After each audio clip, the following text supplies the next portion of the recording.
And I think everyone, Contact Lost is finally live. This is the first time we're doing this live.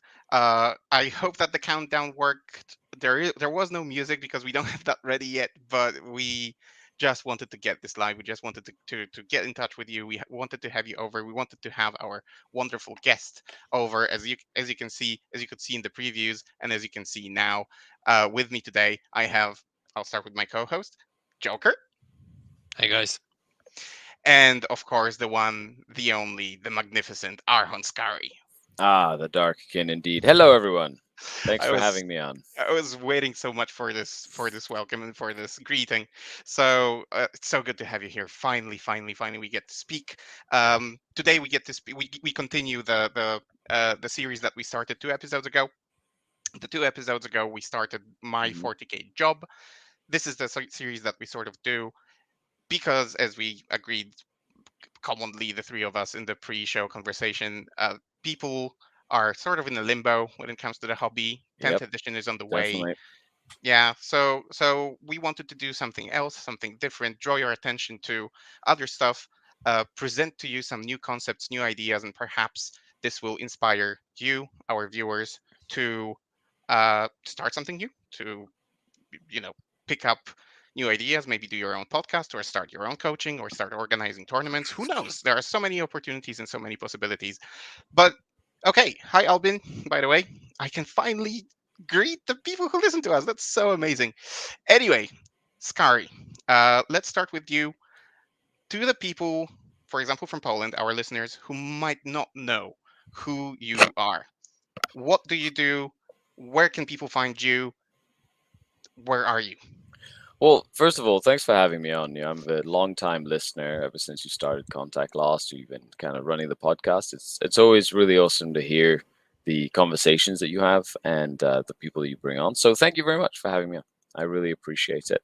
For those who don't know, I people know me as Scary. I run a YouTube channel called SkaredCast. It's mainly on YouTube. I run a Patreon, Discord. I'm on Instagram, Twitter, Reddit, basically Facebook, social media in general.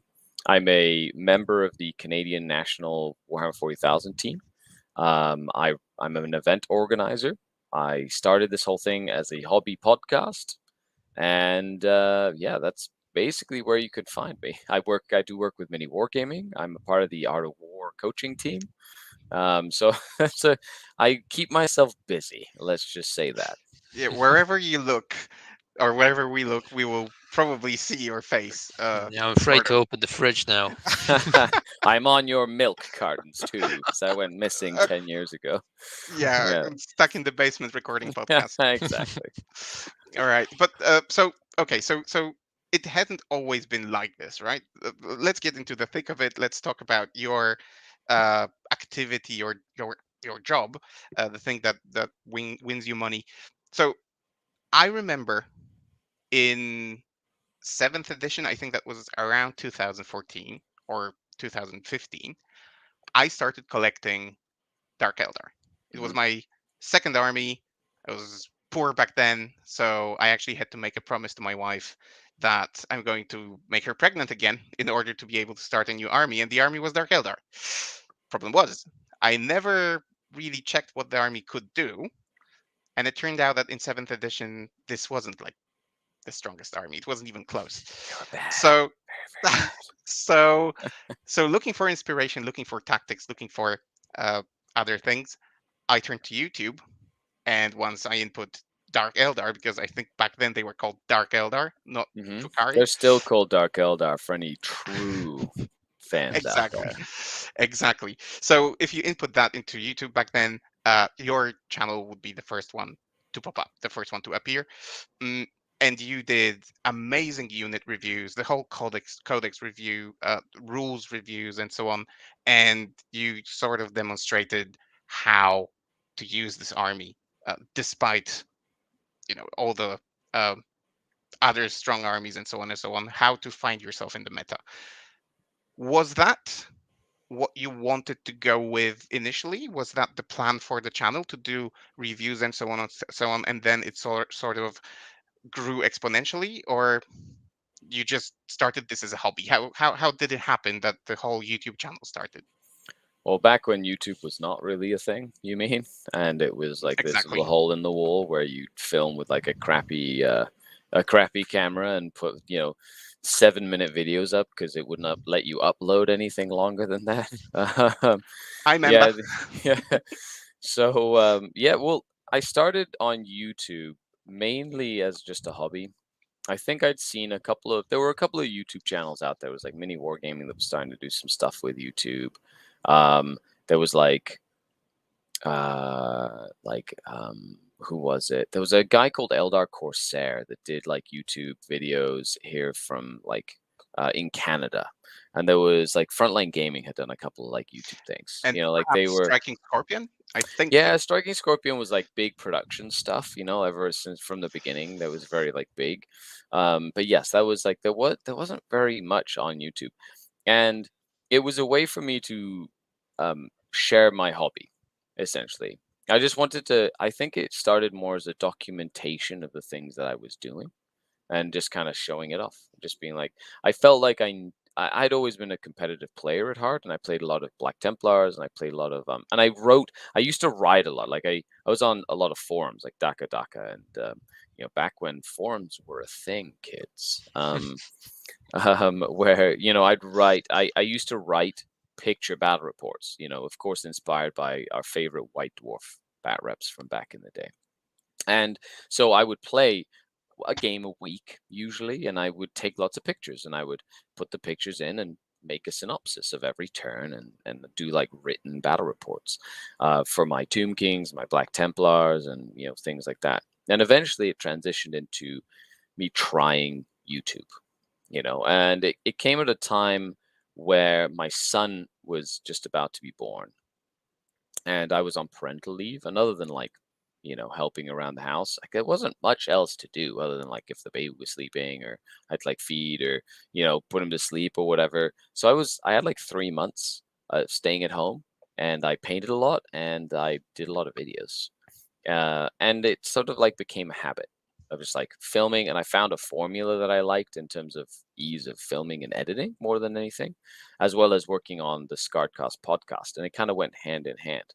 So I would talk about something like a topic on the podcast, and then I would try and give physical evidence to what I was like, tangible proof about what I was talking about by applying my words in real life, right? Instead of just theory crafting or guessworking, I'd be like, I can make this work, and this is how I will make this work. And as for unit reviews, that was just a fun project because I really enjoyed talking about the lore, and then it kind of went hand in hand with going, hey, this is my favorite combo with each unit at this current stage, right? And it seemed to really resonate with people. The Dark Eldar thing was more because of a lack of time.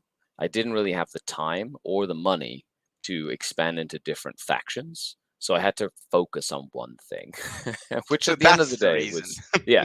So at the end of the day, that was the main reason I did one faction, is I couldn't like afford multiple armies, and let alone the time combined with work and family to play a game with multiple armies to make it sustainable, right? So one army it was. So at the beginning, was it, I mean, when you started this, you ran the podcast, you ran the channel, and so on and so on. Was the idea of actually, monetizing this, or turning this into a profession, already there from the beginning, or No, again, yeah, okay. I always recommend anybody out there, go, please watch my first YouTube video I ever did. Please. Like, go to my videos, go to sort from oldest to newest, and watch my first battle report that I ever did. That was the first video I uploaded to YouTube. It's terrible. It is like 6 minutes long. My the thing I was using for filming ran out of battery like 2 turns into the game, and the lighting was awful, and the terrain wasn't even finished. But if I can do it from those beginnings, anybody can. So I always recommend you go watch it, because it was not what I intended to do. It was more of just a creative outlet. My aunts and uncles are very, well, especially one of my aunts. She's like an interior designer and a go-getter and like a TED talker and things like that. And she was always doing like projects that she really enjoyed as like a creative and artistic outlet, and this was just like my way of being creative and having an outlet to like the crazy day to day of like a hard job, basically. That's cool. I'm definitely gonna watch that video after we finish this for inspiration. We'll Yeah, see if it's we've got not good. any It is shots not at good at all. It's me against my brother. You get to see my brother, and I had the Dark Eldar, and he brought his Space Marines, and it was way back in the day. Yes. So, when did you realize that this could actually be a job? And what were the biggest challenges at the beginning? So, in terms of making my hobby into a job, at first it was a gradual thing.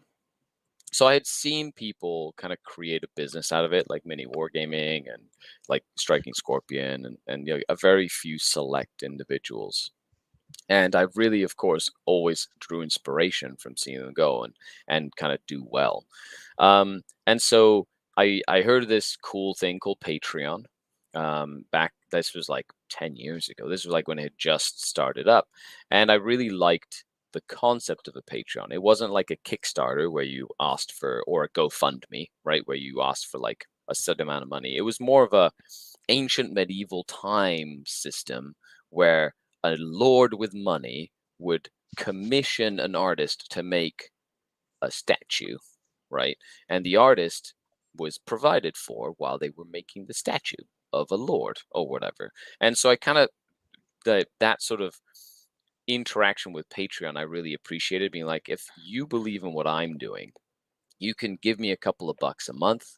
It means I can continue to do what I'm doing, but I'm really doing it because of all of your help, right? And so it was a very symbiotic relationship. And so I started one up, and you know, you promoted it and whatever, and eventually had like, 20 or 30 Patreons, and it was, there was a couple, there was like a little bit of money coming in. So it came to the point where my monthly tournament I would go to was like paid for, right? Like travel, Mhm. like get into the tournament, and then I'd like make it and then I'd, make content about it and stuff and talk about tactics and things. But turning it into a job was more of a necessity than me planning on doing it. Okay. And Okay. like, I'm still very interested in how that happens. Yeah, For example, okay. how did your Let's how did your let's wife dive react? into story time with Skari, shall we? Okay. Absolutely. Like, we have time, yeah. That's So the whole yeah, point of this meeting. Yeah, how did your exactly. family react to this? Like, I don't know, your Um, mom, your dad, your wife. Like, did you well, tell them? they all reacted completely different. So it's very different, Anyway, my mom to this day still asks me when I'm going to go back to school, right? And kind of like apply my degree, which is really funny. I love my mom, but that's just my mom. She's, traditional English, her parents made her become a vet. She's now a teacher. Went to like, Cambridge University in England. The same with my dad, right? They're academics, right? And and so she's always like, "Why do you play games for a living? You could be a teacher." I'm like, "Well, It I could be kind of do anything. teach." You know what I mean? Yeah. Go back to school and get a master's degree. I'm like, "Well, I've got my Bachelor of Arts degree. It's sitting right there. It just reminds me that I can write a paper on submarines if I really wanted to, like things like that." So, and I spent a lot of money for that piece of paper, so get set to my wall, but once my son was, so my parental leave was over, I needed to find a job. I was fresh out of university, and I got into sort of like a hard sales job. It was like a full commission job, right? It was anything from event-based marketing sales to door-to-door sales to a variety of things. So it was a very like um, it was I really enjoyed it. I was very good at it. And it was something that consumed my life for like 7 years, because it was like 80-hour work weeks, traveling all the time. And I got to a point where I was like a manager in the company. I had like my own branch, and of like salesmen. I was like hiring and firing people and stuff like that. But it was eating me alive inside when I became a manager, and I had to like be callous about money, right? And being like, if you don't make money for this company, you have to go, and I don't care about your kids, you know. And I'm like, and that I just couldn't do that. My soul just couldn't stand it, and it was really toxic for me. Um, so I kind of had a breakdown, and I told my wife, I was like, you're I'm gonna die. Like this is not good. Like I am like degrading as a human being, and I feel like the world is gonna end. So do you mind like paying the bills for a little bit? And I want to see if I can make creating content, playing games, my job for like for to educate people and to do what I'm passionate about. And so she agreed, and I put a post on Instagram, and I was like, "Hello, everyone. I'm going to try this full time. Here's my Patreon if you want to support, and this is going to be a journey for me. I'm going to dedicate myself to this, and this is going to be how it works." And luckily enough, thank you to the community, I still am like taken aback by how much people care. People hopped on and they supported me, and especially in that early little bit, and it grew slowly over time, and it kind of showed me that there was something there. And over the 4 years that I've been doing it now, full time, there's been ups and downs, of course, but I have like the foundation of like straight commission sales, where like there was like feast and famine, and this is Mhm. more consistent work than I've ever had in my life, right? And I get to meet people and travel and do what I love and teach. So I'm also using like my degree in a way. Like I want to be a teacher, and I coach people how to play, and I like teach tactics and strategy, and like 3D chess the board, and stuff like that. And I enjoy that so much. So it's hard to not get up in the morning and not want to just like paint another model, or like do a Discord call with the Patreons, or post pictures, or do like a tactics video. So it keeps me motivated over time as well. Okay, cool. And did you feel confident making that change? And if you remember, and if you want to, are willing to share this, like what levels were the numbers of, I don't know, subscriptions, Patreons, etc., that I kind of can't really stuff? remember exactly like at that point in time. I could probably hop into the Patreon and like show you or like go through the like earnings graphs or whatever. But No, the like I can kind of give you some estimates, sure.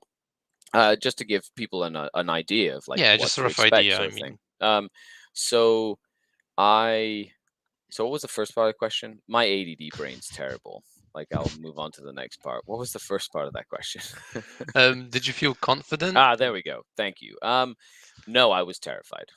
Okay. I had a 7-year-old son, right? I have, Mhm. house, right? I've got to feed, like we got to eat, we got to pay bills. It's not exactly an easy jump or transition to go from having a job to fingers crossed, right? You're So starting a business essentially. correct. It is like you're starting a business as well from scratch, but usually like a business to get solidified, you kind of save up money, right? You save up Hmm. like some money to pay yourself for the first couple of years, and then like eventually that you kind of build a foundation, and then it starts paying for itself, and then you're fine, right? Whereas this was like zero money in the bank, but like emotionally drained from like having to deal with like the toxic nature of corporate sales business, and just kind of jumping in as like a lifeboat, and just kind of trusting it, just kind of waking up Hmm. every day and not thinking about it too much and just hoping, right? So at so this was it kind of helped that year I won a couple of majors as well. So I was kind of starting to make a name for myself at the competitive level. I went to the the ETC, in 2018, and I went again in 2019. And so kind of started making more of a name for myself in that Hmm. sense as a competitive player. So I was able to kind of dive into the coaching part of the business. And that's really been something that has helped a lot, right? So as of now, I think I have about 350 Patreons or something like that. on and off. It fluctuates. People pay. Yeah, They can't always surely. support for all the time, and so that basically pays for the rent and like of my house, and pays for me to go to events and stuff like that. It's not. I'm not making like hand over fist money, but I'm paying my bills, right?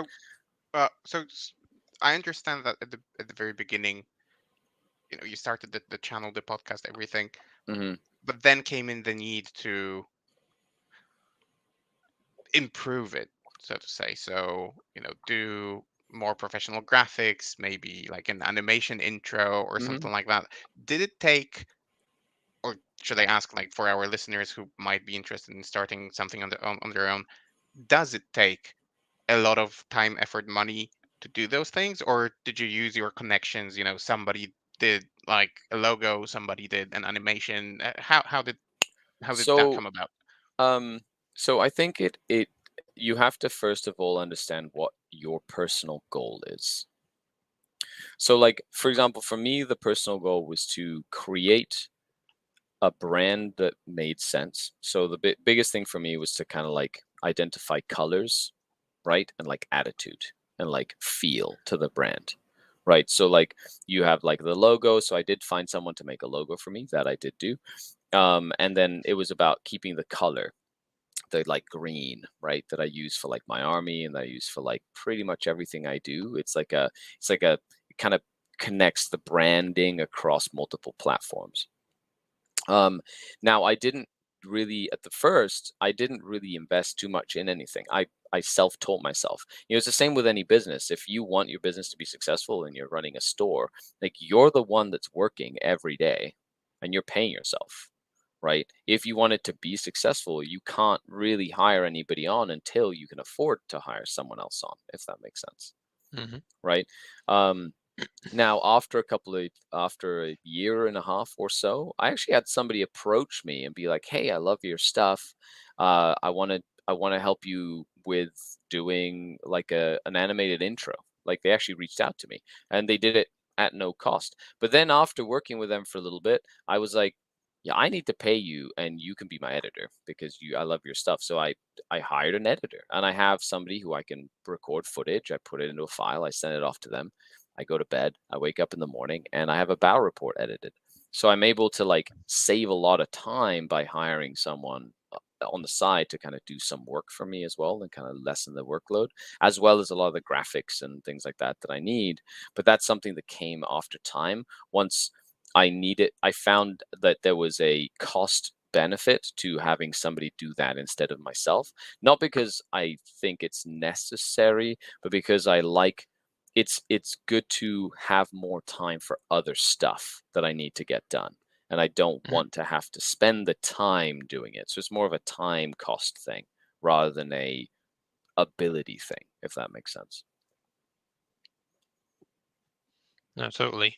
Um, and along the way further, did you like make any investments? There's a lot of talk about Facebook ads or what have you. I do, yeah, I do. Every once in a while, I put out a Facebook ad. I haven't in about a year. So funnily enough, I just sent one out today, and every once in a while, I'll do like a promotional ad or whatever.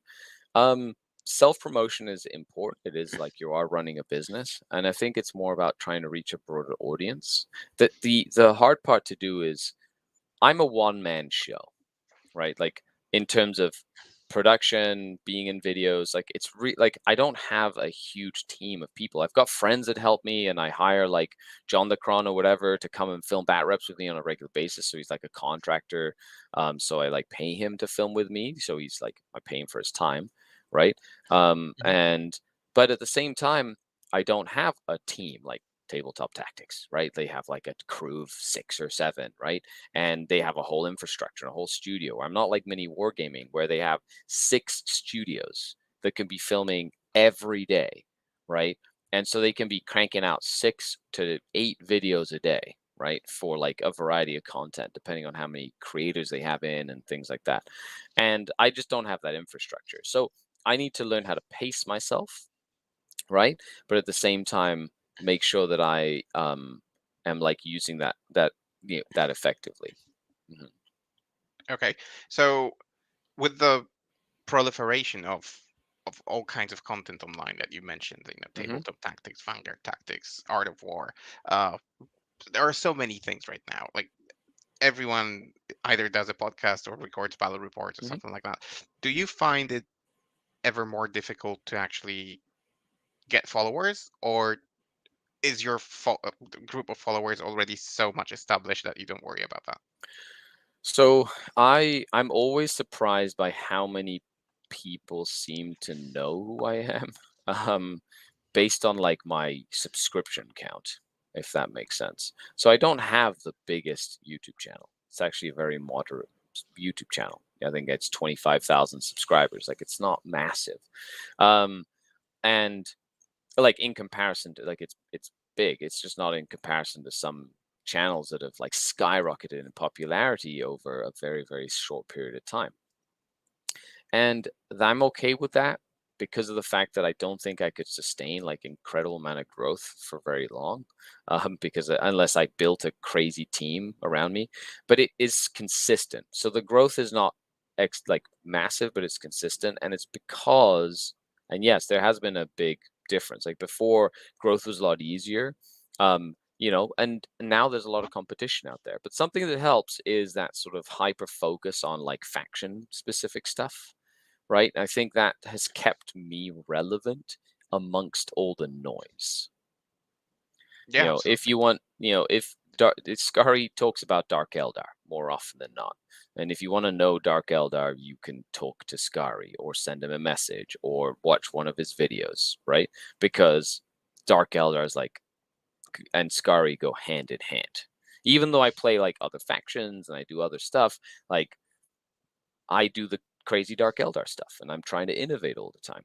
So it's like being a doctor, if in a broad sense. If you're a general surgeon, you'll be busy all the time, and you'll be a general surgeon, right? However, if you want to be like a doctor that's like that is always has something to do, be a very specific type of doctor. A doctor that specializes in heart disease and does one procedure really well, and you'll never be out of work, right? Because every Hmm. person that has that issue with their heart and needs that procedure needs you as their doctor. Does that make sense? Totally. Yeah. Right? So even though you have hundreds of doctors in the world, you want that one doctor to do that procedure for you, right? If you need that procedure, even though that procedure might be very rare, right? Anyway, so that's kind of how I look at it in and amongst the like large amount of folks that have come into this hobby and creating like a business for themselves, or in this, especially during the pandemic, where a lot of people found themselves with a lot of extra time, and they found outlets to create a little bit of additional like revenue for themselves and their families, and found a way to express their passion or hobby. And I think that is fantastic for the game as a whole, but it is hard to get lost in the noise if you don't really have a focus on what you're trying to achieve.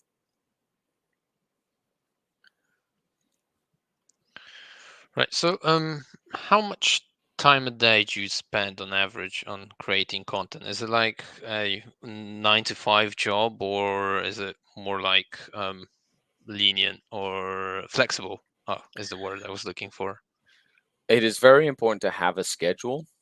That's something that I have found. My schedule varies. It's not a fixed schedule. Now, the thing about running your own business is that you don't count hours a lot of the time. Because if you just need to get a job done, the job has to get done. It doesn't matter how long it takes, right? And that includes like filming a video or having a content or things like that. Now, I have a schedule that revolves around my son.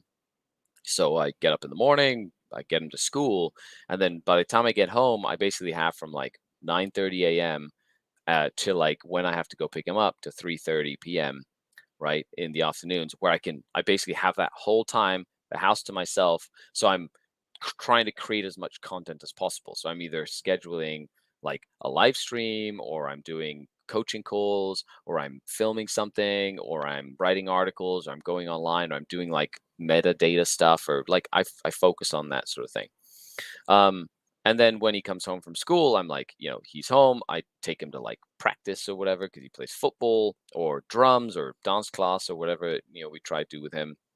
And then when he goes to bed, that's when I'm like, okay, I've done so many hours in the day. Now I'll have John over and we'll film a battle report, right? Or we'll do something else. So I'm working after he's in bed, but I'll work for another couple hours. So yes, on average, I would say it's a good work day, pretty much every single day. But it's not necessarily in one block. It's usually split up over the course of the day itself. Mhm. So I see that in chat we have a question from Clown Mode who asks, how does he avoid burnout for the hobby he loves? And I will add on to that question, like, is what you've just described your method of having this work-life balance, or does it get out of balance from time to time with all the tournaments, just put paint on it, battle reports, and so on and so on? Yeah, it is definitely hard to to juggle life and hobby and work when they're all like the same, right? Something that I've been trying very hard to do is to find a place where I can set up shop but not be in my house, like a studio. I would love to sort of like have the financial ability to kind of like move the studio out of my Separated. house. Correct, to have like that separation of church and state, right? Where I'm like, okay, I can go and work when I'm at work and then come home and do home stuff when I'm at home. That would be great. And, especially, but one of the biggest things for me is that this pales in comparison to like my work-life balance before, which was non-existent. So the fact that I can take my kid to school every day, right? That alone makes up for the years that I just wasn't at home when he got up in the mornings because I was already traveling, or just was never home because I would get home at 11 and leave at 5 in the morning. And I just never saw my family. So that was some of the toughest parts. So in terms of work-life balance, it can be a lot more work if you're not used to it, because yes, a tournament for me is work, right? Like it is I'm filming about my tournament, right? I'm a coach, right? So performance is part of the deal. Like, I'm still trying to do well. And sometimes I'm trying to innovate and show off weird things, but I still like need to do okay at an event to be like, hey, I can teach you how to play this game, so it's not the same as just going to a tournament for fun. Now, how do I split it, like work-life balance, or like how to avoid burnout? Well, number one, play multiple game systems. Highly recommend it. Number two, don't make everything content. And I think that is one of the main things that I've learned over 4 years was I don't film everything that I do. And it's hard because I want to. I want to take pictures of everything. I want to film every game of every system I've ever played and put it up online. But it comes to a point where I need to like not have any cameras on and just play a game of Warhammer with my friend and not care about showcasing anything. So does it sometimes happen that you actually play with a friend off camera and then you have like something, that you would do for the channel because you've been doing it for so long that it becomes a habit? Um, yes. Yeah, like mainly I guess in the way that I explain things. Like I talk through like my turns and I'm thinking all the time. Like if I'm on a live stream, I want everyone to understand my thought process. So vocalizing what I'm thinking is very natural to me. so so even if I'm playing, I'm like, I'm gonna do this because I'm thinking about this and my intent is this, and they're like, who are you talking to, bro? But that's actually healthy, like at It is. tournaments too. It's great for like a Yeah. tournament mentality, but sometimes your friend doesn't care. They're not gonna give you grief. If it's just like a funsies like narrative crusade game or something. Especially if at the end you add shout out to all my patrons. Correct. Thank you so much for coming and hanging out with me today. Yeah, exactly. Huge shout out to the channel Patreon. Like, subscribe. Who are you talking to, Skari? Yeah, exactly. No, it is funny, but it came about actually because my brother. So every game that I filmed in the early stages, almost every game, I played against my brother. Him and I learned how to play the game together since we were like 13. And it came to a point where I was filming all the games, and one day he came up to me, he goes, "Bro, you cannot film our games." I was like, "Why?" He's like, "I hate it. I absolutely hate it. I don't like it. You know, it puts a lot of pressure on me. I don't want to when you and me play, no filming." And I was like, "Okay, I respect that." But to be honest, it was like a blessing in disguise, because now my brother and I, we meet up once a month. We have a game, usually like a Tempest of War game, or we've been playing Necromunda lately. And we don't film it. I don't take pictures. And him and I just like hang out as brothers playing the hobby that we grew up playing as kids.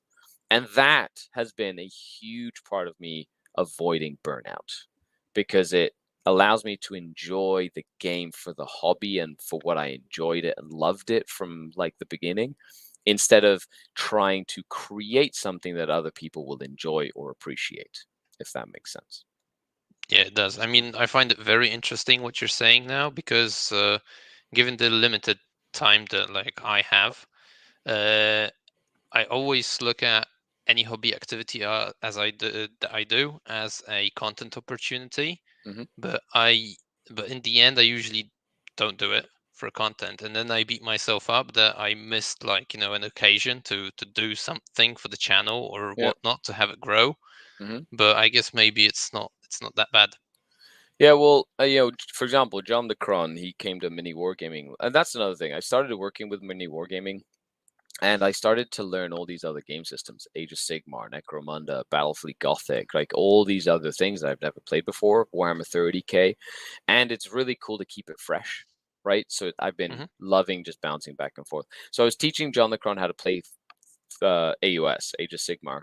And we were just down in the studio mini wargaming. It was like a late night, like everybody's gone home. We're just in the studio playing. And I was like, I'm not filming this. We're just gonna have a good like a game together. And it was a game where I was like, such a close, like crazy game. It would have made a fantastic battle report. You know what I mean? Like it would have just been Hmm. such a good battle report. And we both acknowledged that, man. Like, man, that would have made a good battle report. But you have to sort of have that step back and acknowledge that it's okay to not make it content. You know what I mean? Like you have to do things for you just as much as you do things for everyone else. Because I love making videos, but it is, I love making. I'd make a video of everything. I'd be filming me, filming you guys, filming me on this podcast, and then I'd make a whole video on how Skari loves to do podcasts or something like that, right? And that'd be very entertaining. But I'm not going to do that. So it's yeah, it's a you have to find your own balance if this is something you want to pursue for sure. So at what point when you were doing this did you actually start making profit? Was it, did it take a couple of years, or was it like as soon as you started a Patreon or GoFundMe or something like that, and you saw that it's actually bringing profits? Or maybe was it when you started coaching? Like when did you start to break even at least? So I started breaking even, I want to say within 6 months of starting like full time.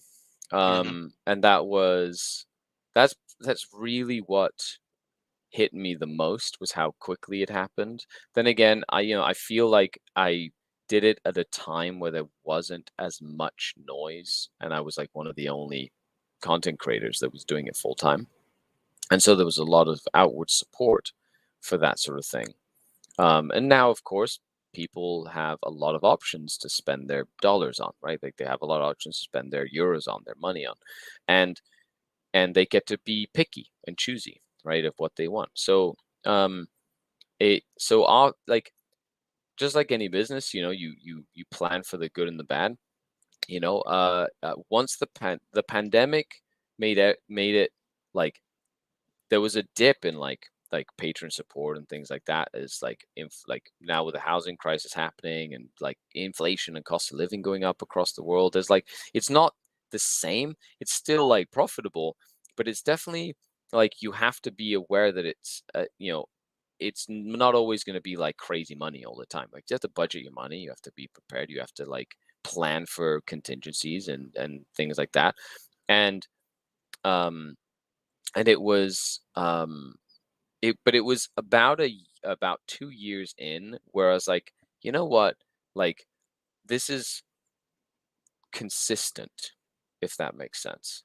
Like a year and a half to 2 years in, is like this is a consistent like thing to do, and it kind of like keeps your mind at ease, right? Where you're like, I just need to at least do what I've been doing and then try to innovate and create more and continue to grow and develop as a content creator, as a person, to make sure that it doesn't stagnate and then kind of drop, right? Like as long as you're still doing what you did that made you successful at the beginning, like you have to keep on doing that to continue, right? You can't just like slack off when you hit that sort of like, I make money now off of gaming, right? You have to keep on doing what got you there in the first place. And I found that like being consistent with that has helped me even through those like lull periods where I'm like, I'm gonna continue to do what I did. And then, that's what got me to there in the first place. So it's that confidence in your own sort of like ability and capacity to do it.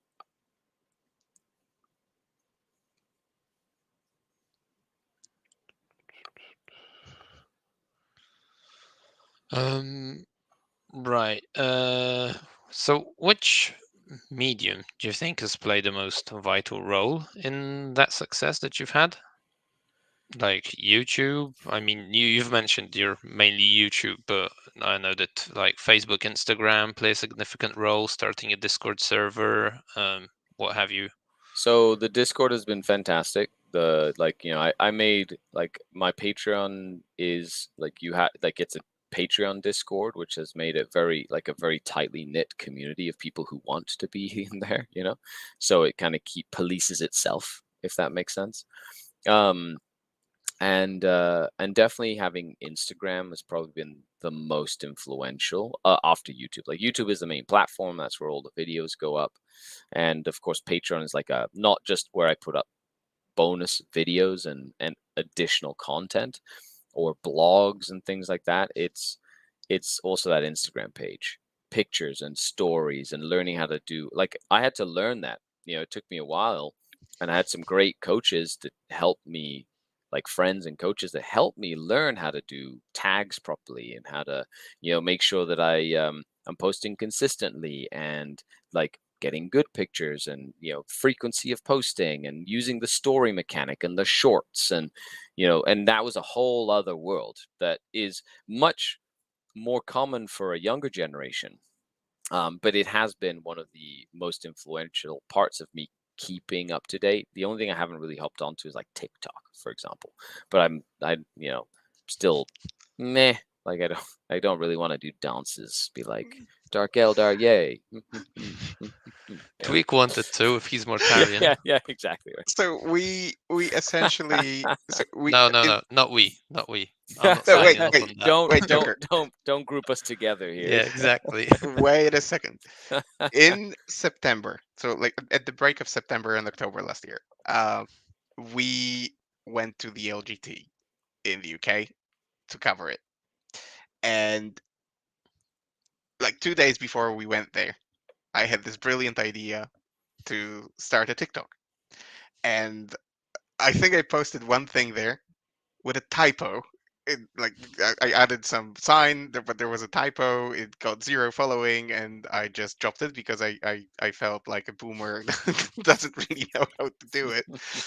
But then when we were at the event, I thought, okay, at least let's use our Instagram for something. Let's use it productively. So we started doing like reels and rolls and whatever is there. I sound like a boomer now. And if you go to our Instagram and check it, like it didn't get many likes, and then most of them looked horrible because it's yeah I didn't know how to hold the keep the button pressed and hold the camera properly. So there's like a mugshot of me going like or something like that. It's just really bad. So yeah, I it's very eye opening to find out that you actually had a coach who showed this to you. Yeah, yeah.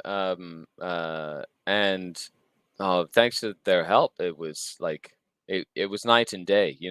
I had a couple of thousand followers on Instagram because I put random pictures up over 5 years or something. Like it was Hmm. just consistently. Consistency, by the way, is the number one thing. If you put one video up every week, over 10 years, like people are going to find you. You know what I mean? Like it's just a matter of time. But I exploded from like 2,000 subscribers to like, I think it's over 6,000 now. And it was all thank you to just little tweaks that I did that my coach helped me with, right? And so that was a lot of help. So now it's definitely valuable. Yeah. So you have to, and that's the thing about being in business and being a content creator, is like you constantly are teaching yourself new things. You know, like I had an original software that I used. I used an Apple computer, and it had iMovie on it, and literally everything I did was on iMovie. And then I got an editor, and I sent them a whole bunch of stuff for like 2 years. I sent them every video, and they edited everything. And so that was during the pandemic. But then I felt detached from like my own content in a weird way. I was like, I didn't feel connected to what I was making. So I learned how to use Adobe Pro. I like downloaded it on my computer. I started editing my videos again, and it kind of reconnected me to my content and like the feel of what I wanted.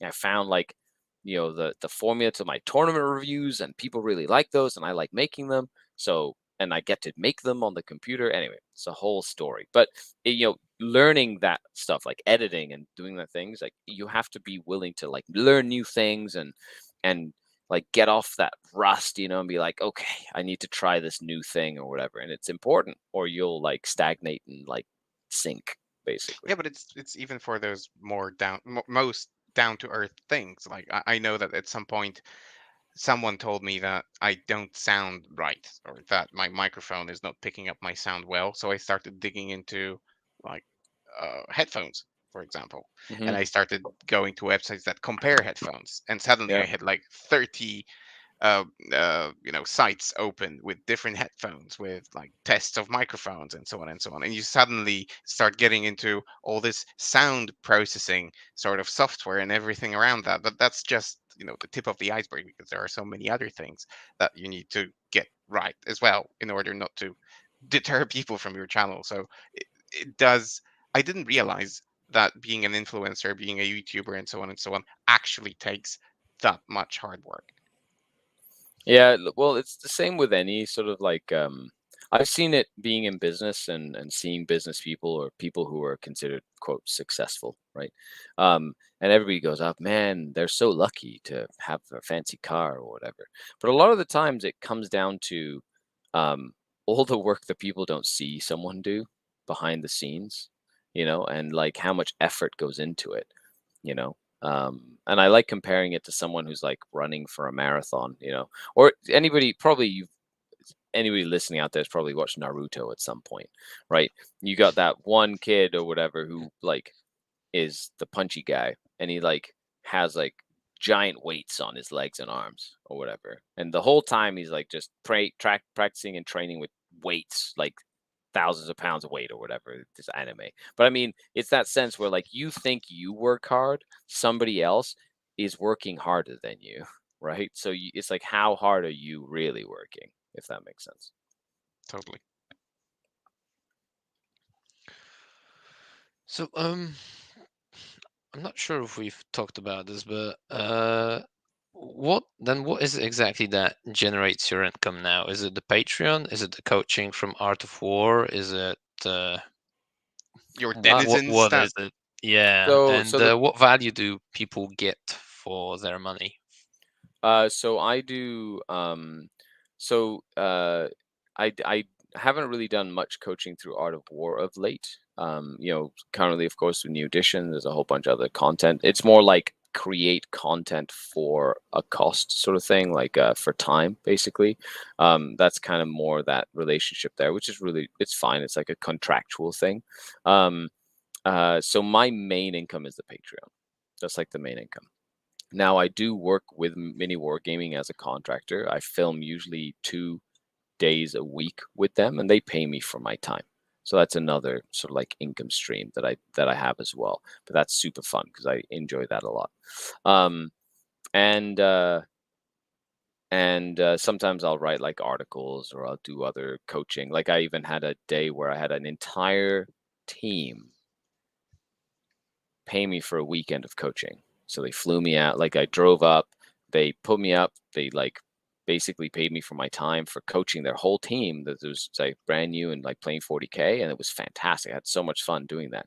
So in terms of bang for your buck, the thing about the Patreon is that you have to give options for people depending on what they want to get out of the relationship, right, or their support, but you also don't want to clutter it too much.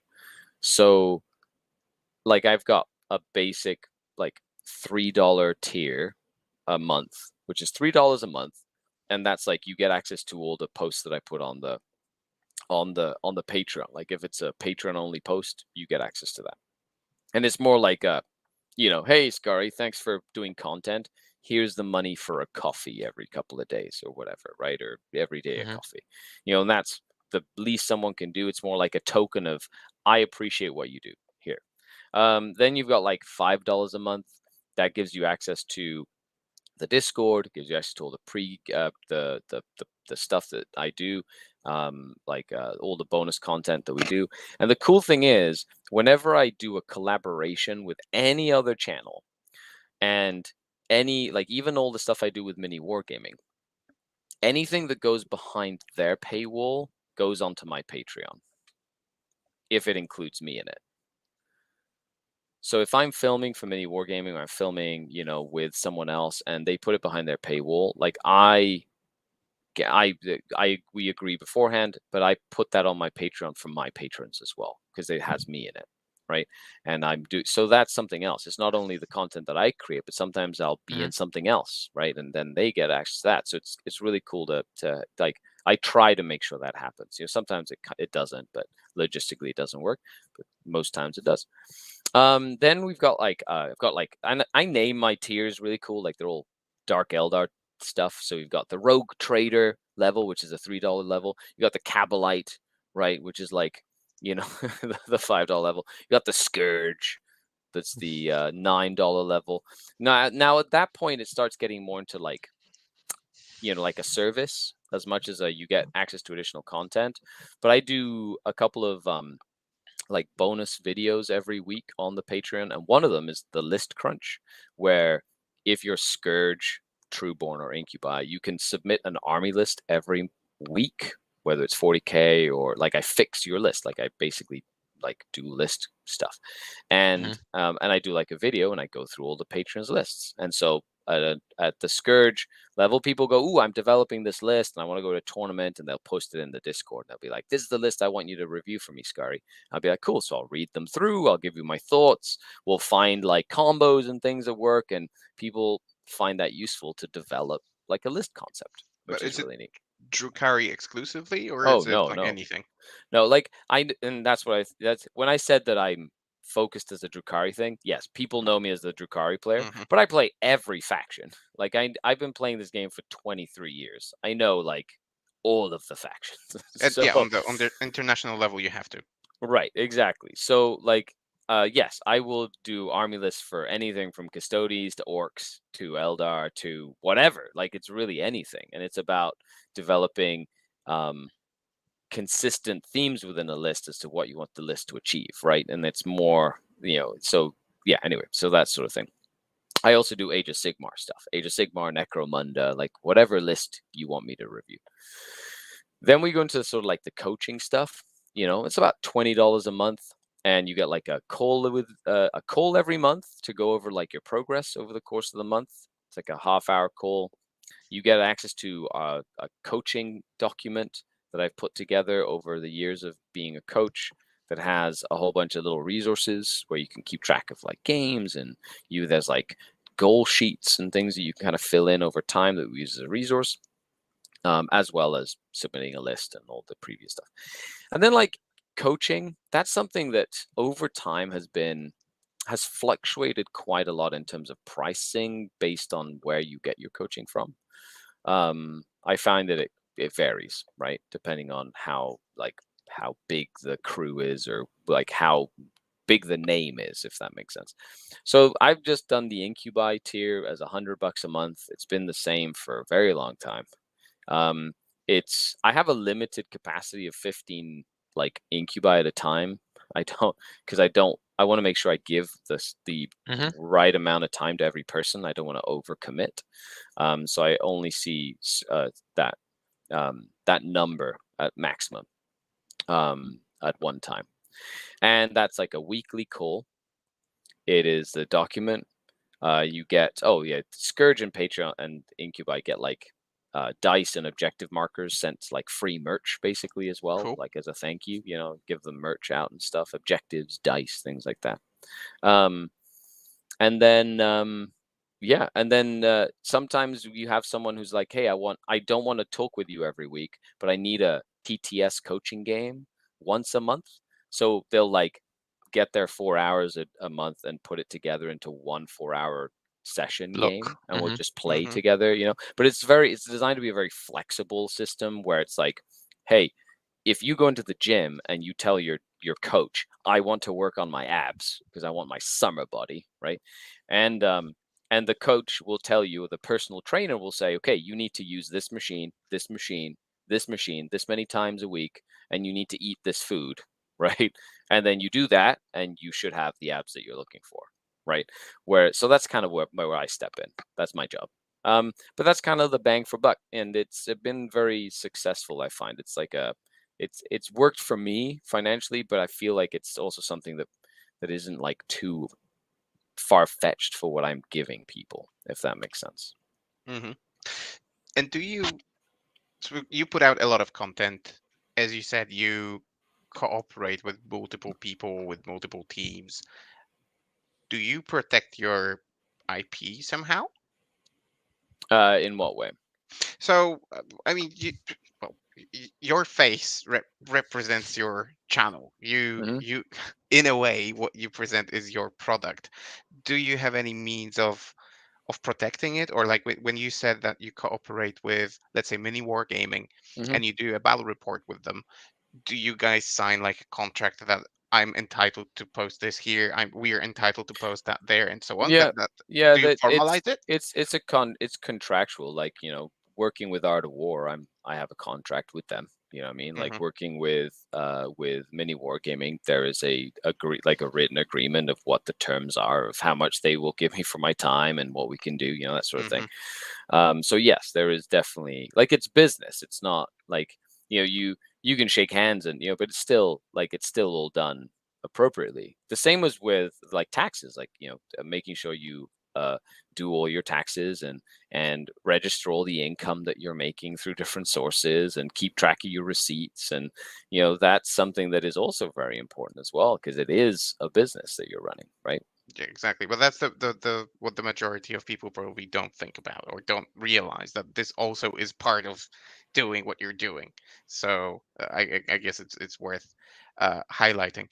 And those cooperations that you mentioned, the people that you met, were those, let's say, when you were developing uh, the channel, Mhm. were those deliberate cooperations, or were those actual friendships that you've made, the people that you met at ETC, WTC, and so on? Uh, so did you cooperate with people on purpose to get more views, or was it It's just more I made it a friend, let's play mhm. together? Yeah, that would be how I've done it. And I think that's more in terms of my brand than anything. I think that's more on brand for me than like going out of my way to like get views. Like I've never really tried to make content for views. Like, I'm not a YouTuber. Like, yes, there might be the odd video that sounds clickbaity or whatever, you know, just because of the concept of the video or whatnot. And sometimes I'll do a slap chop video where like I actually hit a scourge with a knife or something, which was really funny. Um, but but at the end of the day, I do this because I love it, and I do it because I want to show that you can play the hobby and you can play this game that we enjoy the way you want to play it, and do it with a positive attitude and mentality. And so when I collaborate with someone or when I film something with someone or a different channel, it's more because I think it would be really cool to play a game with them, not because I think, oh, this is going to make a lot of views, right? Like, you know, filmed with tabletop tag, like Lawrence. We had a Drukari off when I was in England, which was really fun. You know, that was like a long time coming. Like, people just wanted to see that, and we're like, hey, let's do it because it'll be really fun, you know. You know, I've played with people from all over the world. And I've said this before. One of my goals is to circumnavigate the globe. I want to do a circumnavigation of the globe, play a game of Warhammer in every country that I can, and blog about it. And that's like a huge goal of mine. And I don't want to do that because of the views, but I want to go and like play people from all over the world, different ethnicities, languages, like countries, cultures, and like play the same game with all of them, if that makes sense. And I think that would be really cool. Sounds cool. When is Poland, or where is Poland on your list? When are you coming So here? it depends on which way I would go, because I'd either go from like one side of Canada to the other and then go to like Japan, right? Like Australia, like all of that area, and then kind of work my way up from like South Africa all the way up to like the UK, or to from the UK down through Europe into South Africa, and then go over to like South America and then work all my way back up, right? Or I'd go the other way around, like I'd go across, go up into Europe, you know. So it would just depend. It'd be a logistical like mammoth. So but I'm waiting for my son to go to university or to like get out of the house before I decide to like run away for 3 years and travel the world. So but that's my goal. It's like I'm putting it in the universe right now. I want to have a little GoPro and a little camera. I just want to like travel around the world and play Warhammer in every country. That would be so cool. And film the adventures of an Archon miniature. That's on the right. planes, He could etc. be in like every historical thing, being like, "This is mine now." Yeah. Yeah. So we've talked about coaching, and I think the most important bit for that would be whether you think that your performance at tournaments is correlated, the amount of coaching queries you get, or followers in general. Right. So what do you mean? Like how would that affect my tournament Does stuff? your no No, the other way around. yeah, does Oh, okay. tournament performance affect, the numbers, if you I will? think yes. Does my tournament performance Yeah. affect my coaching numbers? Right. Well, yes, of course. I think it definitely has a correlation. You know, there's a reason why, if you want to get like John Lennon to coach you or Nick to coach you, it's going to cost you more because the demand is higher, right? If that makes sense. Mm. And I think if the people see your name pop up on podcasts and pop up on charts and pop up on stats and pop up on all this stuff, and they want to learn from the best, they're going to seek out those people, right? So there is a correlation, I think, but it's one of the things where you have to, like, your brand will kind of dictate what you're coaching for. So if you're coaching or you want to give coaching for like, I'm going to teach you how to win, right? Then sure, you can go to tournaments, win, and say, hey, look, everyone, I know how to win, right? So if you want to learn how I win, I will teach you. So I've tried to, yes, make sure that I win, right? I know how to play this game. I know how to play it well. This is my job. I understand the game more than your average person that plays one game every few weeks, right? Or a couple of games a month. I play a game every day, sometimes 2 games every single day. I'm playing all the time on average. But it's not just about winning for me. Like, I'm very clear about that when I start coaching. I will teach you how to win, but the key is I teach more about gamemanship and positive competitive mentality than anything, which is about winning the right way, which is, something Stephen Box would say. Like, you have to learn how to win the right way, play the way you want to play, and be played against.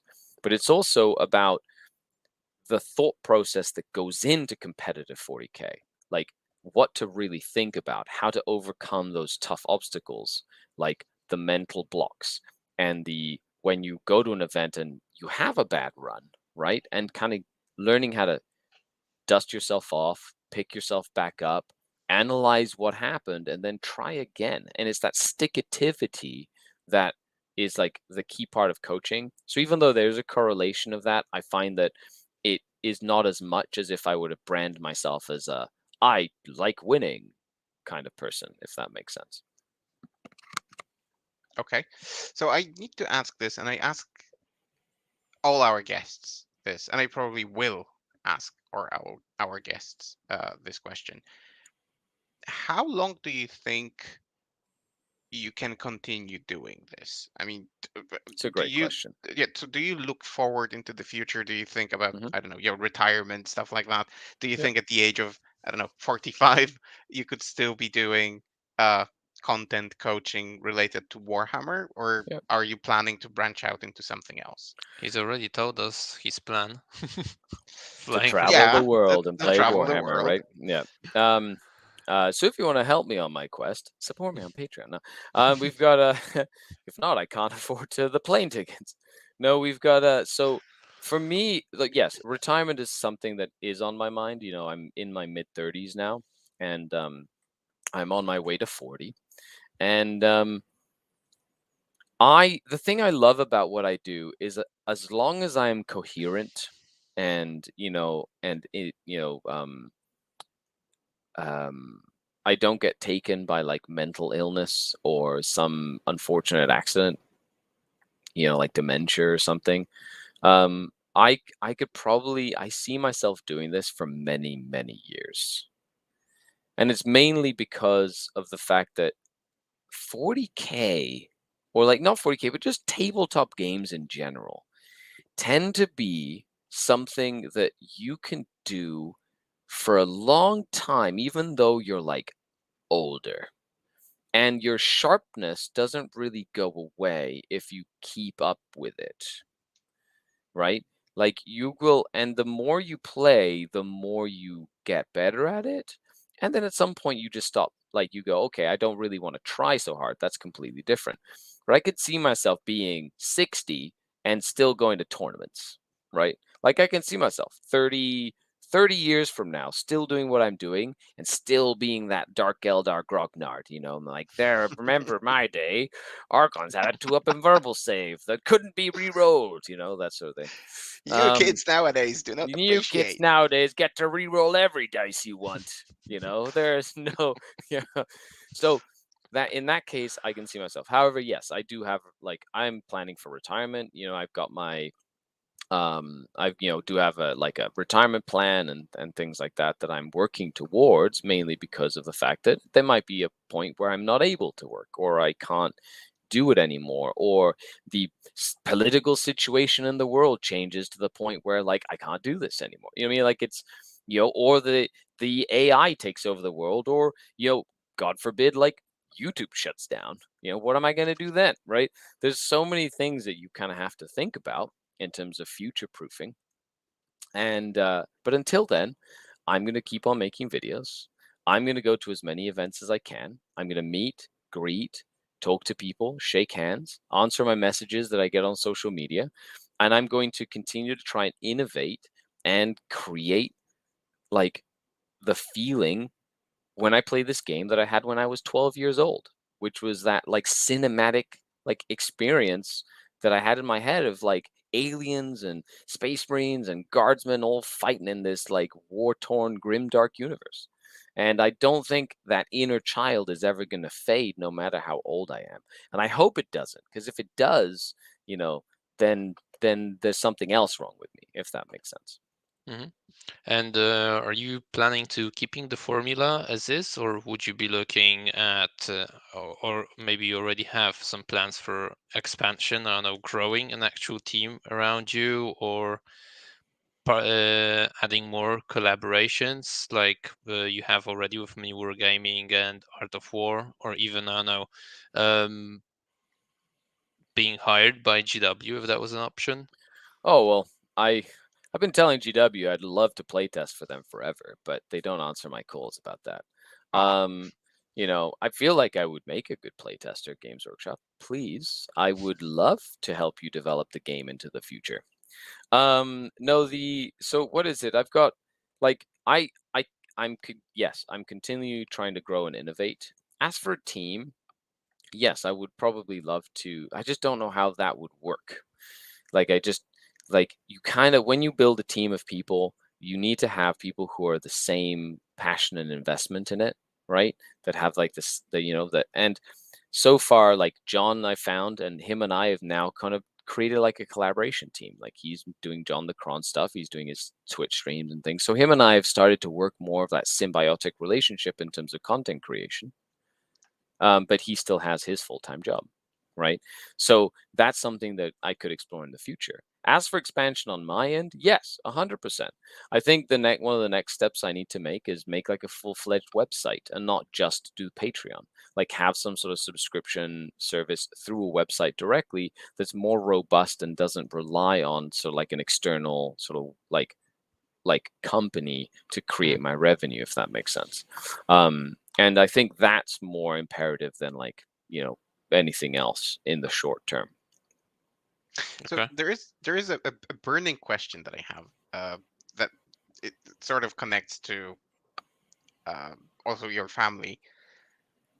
Back in the day, before I started working in the company where I work now, I was like a one-man entrepreneurship. I had my own business, Mm-hmm. and that was great in a way because I could totally influence everything I was doing. But at the same Mm-hmm. time, it was shite because it was like teaching and translation and so on. And there was always downtime, for example, during the summer Mm-hmm. because it was summer holidays. People didn't want to learn things. The same came around Christmas because, again, people went away for holidays and then they didn't really want to have lessons or do translation Yeah. or interpretation, stuff like that. So I wanted to ask about your, for example, summer holidays. Mm-hmm. Do you actually do something with your family and have downtime from the hobby, but that means you don't get any profit? Or do you, for example, take your family to, I don't know, to Belgium, to the WTC, and do you try to connect your work with holidays and family life? So over the last couple of years, well, pandemic aside, right? Because most of my content creation time was during the pandemic, right? Which meant there was no going anywhere. So over the last couple of years since the pandemic like abated, there's been 2 summers. The family has gone down to Nova Scotia, Canada, for like a couple of weeks in the summer and kind of just spent some time there. Now I have used that trip to connect and collaborate with some content creators up that way as well. Nurgle Snurgle, and she's on Instagram and does a whole bunch of really cool like Instagram stuff, and their whole Wrath's Reach. They do like Twitch streams and stuff like that. And I've been on their stream, so I would kind of carve out a single day or two to like go and make sure I filmed the bat rep or whatever, or was on stream just to kind of do collaboration with them. But other than that, when I'm on holiday, something that I had to learn how to do is that's my holiday. Like no phone, no social media. I shut off. Like I disconnect for like a week. Yeah, usually once a year. And every once in a while I have days when I do it. Just be like, no, I'm gonna total blackout for a day or two. And that's like a mental reset. It really helps with preventing burnout. But yes, it's you kind of have to find that balance with your own sort of like situation. Now, when I go to like the WTC and go to Europe, that's more of a work trip for me.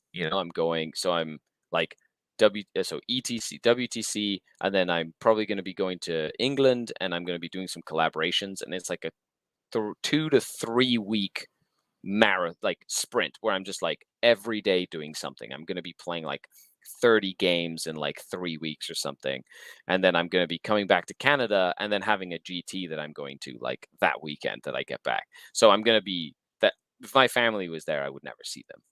So for me it's like work. It's a little different.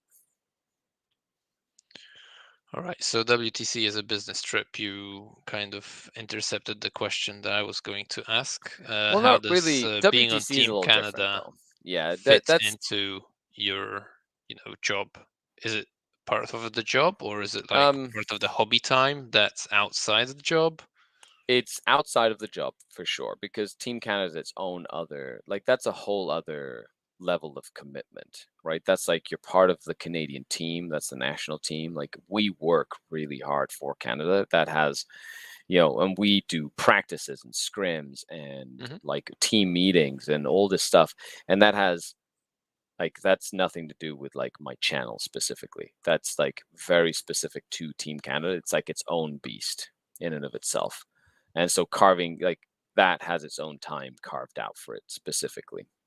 So Albin P actually asks in the chat, what are your feelings about the team events, and if they seem better to you than solo games? Which one, uh, excites you more? I like team tournaments better than singles. I think that is the better way to play 40k, and not better in the sense that it's better or worse. It's team tournaments allow players to play the armies that they want to play with a purpose in mind. Whereas singles events are great and they're fun, but they're not as balanced as a team event is. Okay. And you get to play with your friends, and then you like win or lose as a team, and it's just like it's just a totally different feel. Like team events are just the best. Totally. He's also asked another questions about your expectations for 10th edition and whether you've had a déjà vu feeling towards the end of an edition where the power creep is just crazy. So can you repeat the question? You cut out there for a sec. Oh, okay, sorry. Expectations for 10th? So the expectations for 10th. Well, I've been really enjoying the previews Games Workshop's been putting out. This is my 7th edition change. So I've gone through 7 editions of this game. So you're seasoned already. Correct. So like nothing will surprise me at this point, if that is to answer your question. So I do not take anything without context. Right? Even when they do their faction focuses and they're showing all this stuff, I don't make any judgment until I have a book in front of me and I've opened the book and I've read the rules that this thing has in context to the rules that this thing has, right? And then I will make a judgment call. So I am eager, I am excited for a change. And I think the thing I'm most excited about is relearning everything, because I love that part of the hobby. It's like trying to find the combos and the things I'm going to be really enjoying when I play the game. And in terms of content creation, do you see that as an opportunity or as a challenge? Because it's going to be like a huge time investment, a huge effort investment, and so on and so on. Also, you will have to probably readjust your coaching or maybe create a new coaching offering. Is that, do you consider this a challenge or something great? It's both. Like it's challenging, but it has to be looked at as an opportunity, so it doesn't become a something that is a burden to you to have to do. Right. So it's something that has to be done. And if you look at it as an opportunity, it's not as much work as if you think of it as a weight on your shoulders. Mm-hmm. Okay. I think we will use this question to sort of wrap the conversation, but still, can you tell us maybe or give us like a glimpse of what people could be expecting from Archon Skari in the next months when the new edition drops? Do you have any plan in place already? Well, I'm depending on like what the release schedule is looking like. One of the things I'm really going to be working on is redoing a lot of the unit by unit stuff for Dark Eldar specifically. I'm going to be breaking down the units.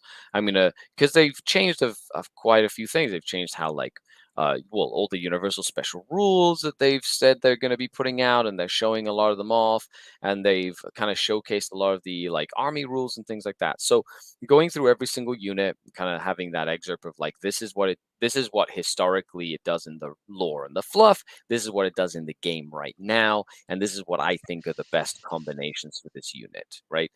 So I think I'm going to be doing a whole new series of the unit by unit. I think that's number one. I'm really excited about that. And then I'm going to be sort of like doing a whole series on that I've been thinking about, where I'm going to be doing like a series of videos for like newer players that are brand new, that are just getting into Warhammer for the first time. And I've have some ideas on like how to do that in terms of how a turn works and what phases do, and how to do this, like very, very basic things. And then maybe some like other content where it's like more generalized content for the avid gamer and veteran of the game. That's more like these are the changes from one to the other, kind of having those comparisons and being like, hey, like that, you don't have to sift through all the how to play new stuff. You can just go, okay, this changed, this changed, this changed, and it's a lot faster and quicker for you. And at first, that's kind of what we're going to see. Lots of battle reports. They did say they're going to have like a new crusade system that's going to, they said they're going to, like at the thing, that there might be a way to pull in your old crusade. I'm a big crusade player. I love narrative stuff. So I can't wait to like start a new crusade for Archon Skari. And you can go around beating up on John the Cron. It'll be great fun. I love the passion and the actual energy. Like if anyone is, if you're only listening to this in our podcasting outlets and so on, and you're unable to see Scary, Scary was, like moving his hands all This around, and is you could the tell that there this was a is the passion in Latin it. in me, the Spanish, like Mexican aspect of it, where I'm like talking with my hands and like providing emphasis to my words. Makes for great radio.